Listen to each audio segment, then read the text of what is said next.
Nakakatuwa 'no, kasi meron na palang product na collagen na puwede sa lactating mom. So, ito po ay gawa ng Lactoglow. So, umorder kasi ako nito since naubos na naman, sobrang addict ako dito sa Spanish latte ng Lactoglow. Decaf kasi siya, pero lasang-lasa mo yung coffee.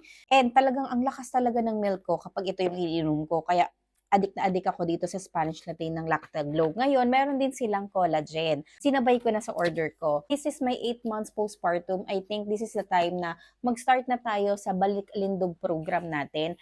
Alam niyo naman ang collagen, kapag nagsusupply ka ng collagen sa katawan, pinapa-healthy niya or pinapatibay niya yung skin, yung nails, and yung hair. Ngayon kasi is kasagsagan ng hair loss ko ngayon. So baka makatulong itong collagen na to prevent or to strengthen naman yung hair ko at para maiwas-iwasan yung hair loss. Magtitimpla tayo ng bonina. So ito naman yung pregnancy milk na iniinom ko hanggang ngayon, kahit na postpartum na ako. Kasi nga, syempre, to produce quality of breast milk.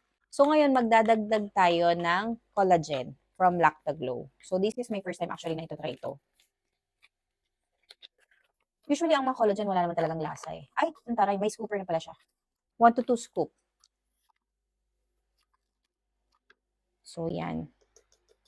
Ang isa. Grabe, puting-puti. Dalawa. Wala din talaga siyang amoy. I-mix na natin siya sa bonina para sabay-sabay na natin inumin. So, yan. This is the start of Balik Alindog program. Collagen from Lactoglow. So, let's try.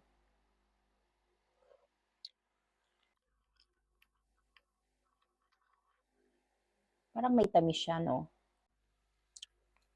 In fairness, bagay siya ng bonina kasi tumamis-tamis yung bonina. Dapat talagang 1 to 2 spoon lang para hindi masyado matamis. Sakto lang yung tamis niya.